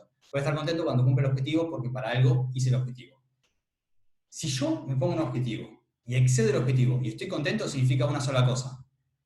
Que lo definí para el culo. Que estaba mal definido el objetivo. ¿Sí? Si yo el objetivo lo defino bien, no debería estar contento ni por hacer menos ni por hacer más. ¿Sí? Significa que el objetivo estaba mal definido y no fui eficaz. Hice muchas pérdidas, no solo en materia prima, sino en capital. Exactamente. Caridad. Bien, ¿queda más o menos claro el punto? Sí. Se generan pérdidas económicas, exactamente. Bien, buenísimo. Entonces, una vez entonces que ya terminé de hacer todo esto, hay que tener dos cosas más en cuenta al momento de hacer el organigrama específicamente, que son dos conceptos. El primer concepto es el concepto de ámbito de control. ¿Escucharon alguna vez el concepto de ámbito de control? Creo que en la bibliografía ustedes lo tienen con otro nombre, creo que es alcance de control o algo estilo que había leído. Ámbito de control, para que tengan una idea, es la cantidad de personas o subordinados que un jefe puede tener manteniendo las condiciones de eficacia y de eficiencia. ¿Sí? De vuelta. Es muy importante que pongan la segunda parte de la definición, porque pasa un montón, mis alumnos se acuerdan la primera parte y no ponen la segunda parte, y la segunda parte es la parte importante. Entonces, el ámbito de control es la cantidad de personas y subordinados a los cuales un jefe, un supervisor puede dirigir en condiciones de eficacia y de eficiencia. Si yo, por ejemplo, soy el dueño de la carpintería, espero que le gozar, soy el dueño de la carpintería, y contrato 2 personas para que hagan sillas. Buenísimo, entonces yo tengo acá A las 2 personas sí las puedo supervisar perfectamente, las puedo ver lo que están haciendo. Contrato 5 personas más, tengo 7, buenísimo, los puedo ver. Contrato 30 personas más, no me entran. Tengo algunos que están en otro lado. Entonces de repente yo puedo ver a 10 acá, 10 tengo que ir a otro edificio y 10 tengo que ir a otro edificio. De repente, ¿es tan eficiente mi control?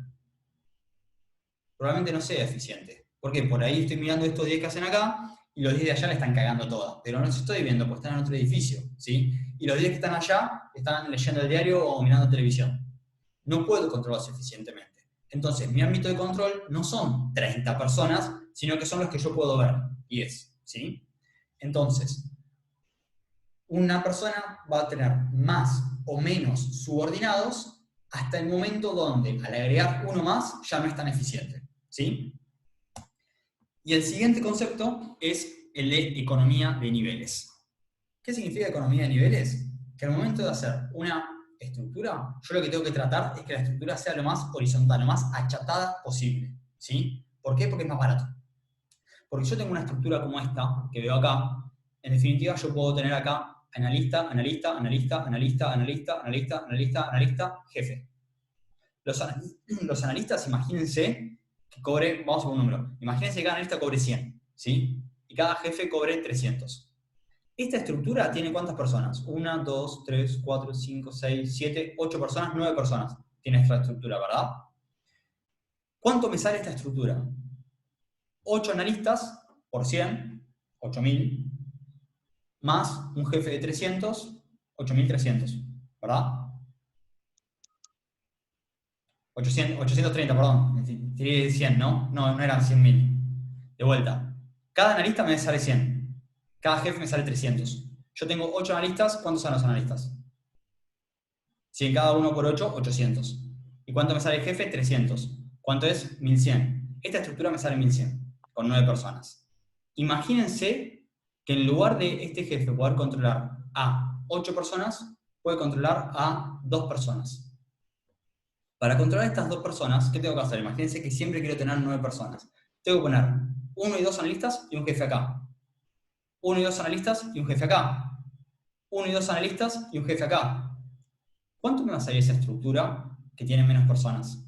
Por cada una de estas que tenga, que van a ser 3 personas, ¿cuánto me va a salir? 100, 200, más el jefe 300.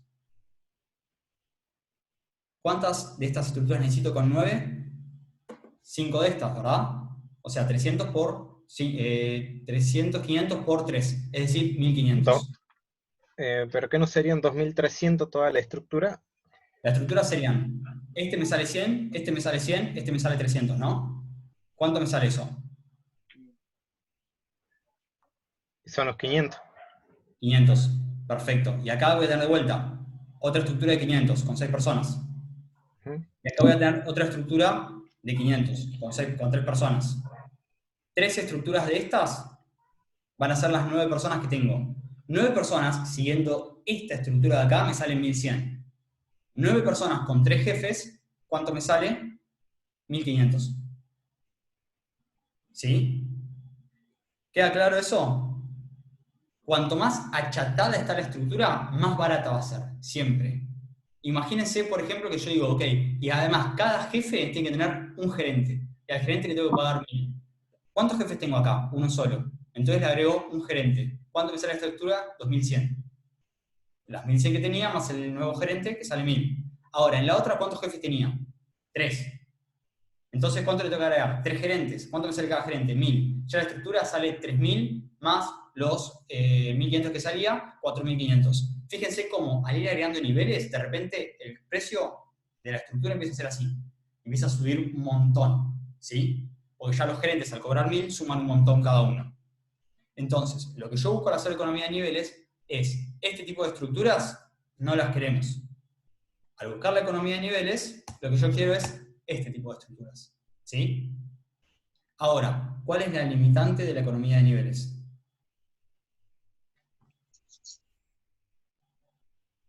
¿Cuál es la limitante de la economía de niveles? Es una buena pregunta. ¿Por qué simplemente entonces no hacemos que todas las estructuras sean como estas? Como esta estructura que le gusta a Drake. ¿Por qué no todas las organizaciones son así? ¿Por qué hay organizaciones que son así? ¿Qué es lo que me limita de repente poner una estructura totalmente horizontal?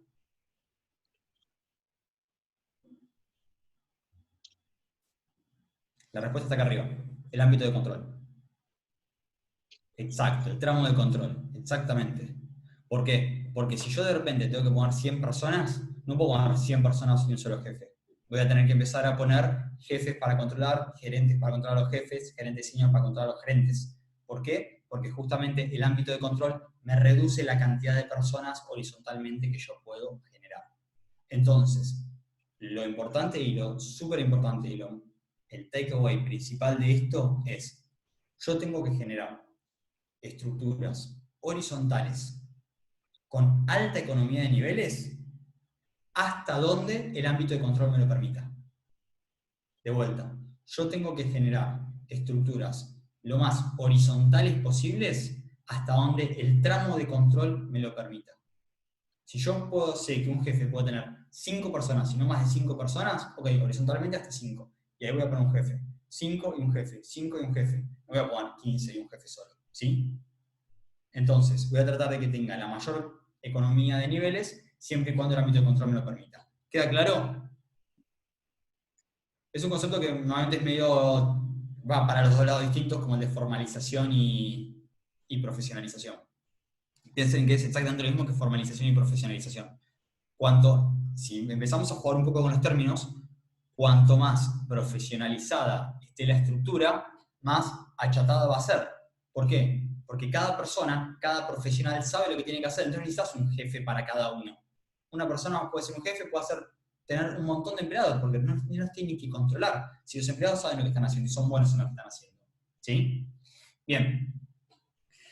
Y cuando hablamos entonces de los criterios de departamentalización, del proceso de departamentalización, ¿se acuerdan que una parte dijimos siguiendo algún criterio, que tenemos que juntar esas actividades siguiendo algún criterio? Bien, hay varios criterios, hay 5 bien específicos, que son por funciones, por clientes o canales, por productos, por áreas geográficas o por números simples.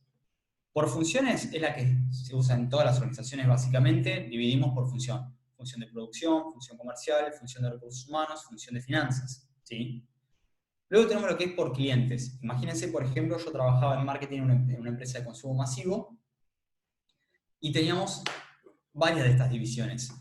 Teníamos clientes, por ejemplo, no es lo mismo venderle a una red de supermercados, como puede ser una cadena, como puede ser Carrefour, que venderle a los supermercados chinos, que venderle a el minorista. Entonces nosotros teníamos todo un canal que era específicamente supermercados mayorista, todo un canal que era supermercados minorista, todo un canal que era público minorista y todo un canal que era lo que se llama OTC, que vendría a ser los chinos. ¿Sí? Entonces íbamos dividiendo por cliente. O por ejemplo, imagínense una empresa, una organización que vende juguetes. Imagínense, no sé, Hasbro. Cuando ustedes agarran un juguete, van a ver de repente que dice edades, de 0 a 3 años, de 3 a 6 años, de 7 a 10 años, ¿sí? Entonces, fíjense que normalmente los equipos van a estar diciendo, ok, este es el equipo que hace juguetes para los nenes de 0 a 3 años. Este equipo va a hacer juguetes para los nenes de 3 a 6 años. Este para de 6 a 10 años. Y así van a ir yendo para arriba. También a su vez se puede distinguir por productos. ¿Conocen lo que es consumo masivo? ¿Conocen, por ejemplo, lo que es Unilever? ¿Ahora se escucharon hablar de Unilever, de Procter & Gamble, Reckitt Benckiser? ¿Nada? ¿No? ¿Sí? ¿No? ¿Sí? Buenísimo. Tiene que ver con la división del trabajo, exactamente. Todo esto es división del trabajo, chicos. La estructura se basa en la división del trabajo. Justamente tengo que hacer una estructura porque dividí el trabajo. Si no lo hago todo yo y no hago ninguna estructura. Reckitt Benckiser, Procter & Gamble, Unilever, son marcas que se llaman de consumo masivo. ¿Qué significa? Que lo que tienen son un montón de marcas, son empresas que son dueñas de un montón de marcas, que son las marcas que ustedes consumen. Por ejemplo, ¿conocen la mayonesa Hellmann's? ¿Conocen Hellmann's, no? Sí, más o menos todos lo conocen, buenísimo. ¿Conocen el jabón Dove o el desodorante Dove? Buenísimo. ¿Y conocen el shampoo Head & Shoulders? Buenísimo. Todo eso lo produce la misma empresa. O sea, desde la mayonesa que ustedes comen hasta el shampoo con el que se lavan el pelo o el jabón con el que se lavan las manos y la cara, todo está producido por la misma empresa, ¿sí? Que es Unilever. Si ustedes, por ejemplo, entran en Google y ponen Procter & Gamble imágenes, van a ver todas las marcas de Procter & Gamble. Si van, por ejemplo, a Reckitt Benckiser, van a ver que, de repente, el Vanish con el cual lavan la ropa, no sé, el Procenex con el cual lavan el piso, Harpic con el cual lavan el baño, y no sé, Bit con el cual se depilan, todos son de la misma empresa, que es Reckitt Kisser, ¿sí?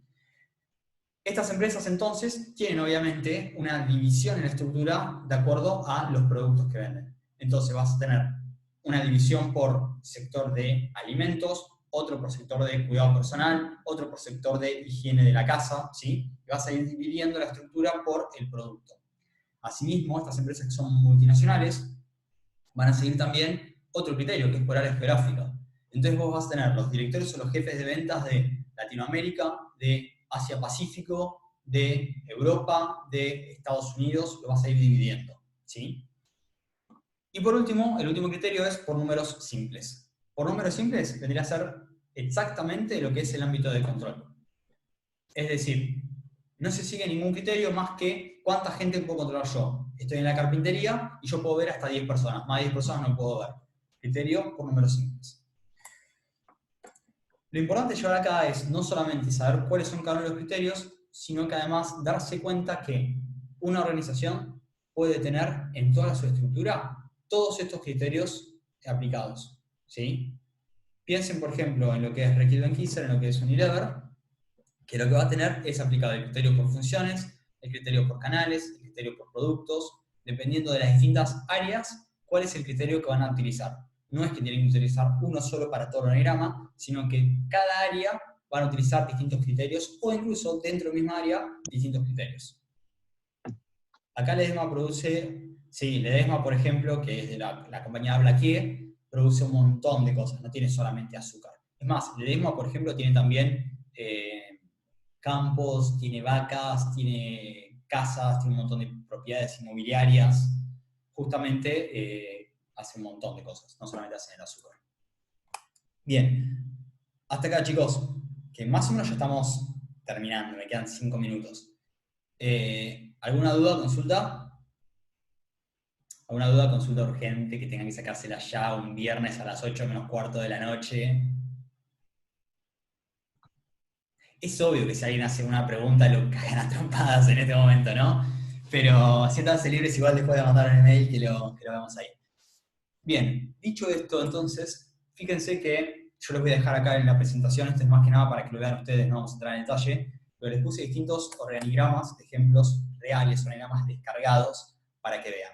Este organigrama, por ejemplo, de Argentina Clearing es una empresa de trading, es una empresa, una aseguradora en realidad, que lo que hace justamente es todo lo que tiene que ver con el sector financiero, con lo que son futuros y opciones, no importa, herramientas financieras, ¿no? Fíjense el organigrama que tiene esta organización, y a su vez vamos a una clínica de La Plata. No les puse el nombre porque el organigrama es horrible, es un desastre, este organigrama está totalmente mal hecho y no quería quemarlos, pero este es el organigrama que tienen en la página oficial, ¿sí? Fíjense que el organigrama entonces, cómo van cambiando los organigramas dependiendo de las organizaciones. No solamente los colores, no miren solamente los colores, sino la definición de los puestos, cómo se llaman los puestos. Fíjense que acá en definitiva tenemos una gerencia general y acá tenemos un director gerente. Tanto el gerente general de Argentina Clearing como el director gerente de esta clínica, el puesto es exactamente el mismo, pero lo llamamos de forma distinta, ¿sí? Acá lo mismo, acá cuando hablamos, por ejemplo, esta es una universidad de España, estamos hablando de la dirección, ni siquiera tiene nombre. No es que se llama decano, no es que se llama presidente, dice dirección. ¿Por qué? Porque en realidad los organigramas, como les dije, no es que hay un solo modelo que tiene que ir para todos lados, sino que cada organización, dependiendo de todos los condicionantes de la estructura que fuimos viendo, pueden ir definiendo sus distintos organigramas. Lo único, todos estos son dos organigramas verdaderos, lo único que por ahí quiero decir, que lo dejé afuera porque no me pareció que estuviese, no sabía qué tanta bola le daban la verdad a los profes en la universidad, nosotros por ahí no le damos tanta bola, tiene que ver con lo que son las nuevas formas de organización del trabajo, y una que en este momento de cuarentena imagino que todos ustedes deben saber cuál es, que tiene que ver con lo que es el teletrabajo o el trabajo online. Todo eso también son nuevas formas de organizar el trabajo. Todo lo que es, se llama B2B, que es Business to Business, B2C, Business to Client, C2B, Client to Business, o lo que son las formas de teletrabajo, son todas formas de organizar el trabajo que generan también organigramas. La única diferencia es que no lo vamos a ver tan claro como lo estamos viendo acá, pero que también tiene las mismas relaciones de autoridad y demás. Les pido que pongan, cuando estén leyendo la bibliografía, que vi que le dan bastante importancia a una parte, que pongan especial atención en lo que son las relaciones de autoridad, lo que es la autoridad lineal, que es esta que vemos en el diagrama, la autoridad funcional y la autoridad de staff, que la tienen ustedes ahí. Está re interesante que tenerlo en cuenta, así como los mecanismos de coordinación, que como se darán cuenta lo dejé afuera porque si no estábamos toda la noche acá adentro hablando. ¿Sí? Bien.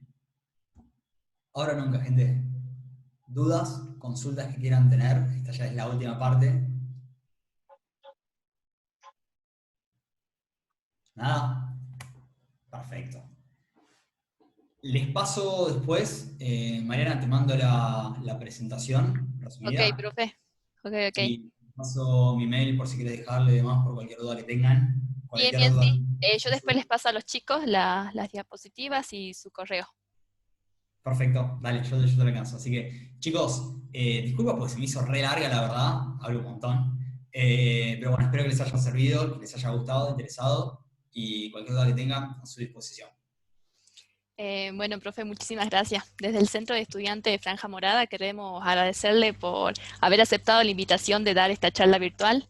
La verdad es que a los chicos les sirve mucho, más que nada en este momento que nos agarró de sorpresa todo el tema de la pandemia y que tuvieron que adaptar al tema de las clases virtuales. Así que bueno, muchísimas gracias, profe, y gracias a todos los chicos por haber participado de una charla más.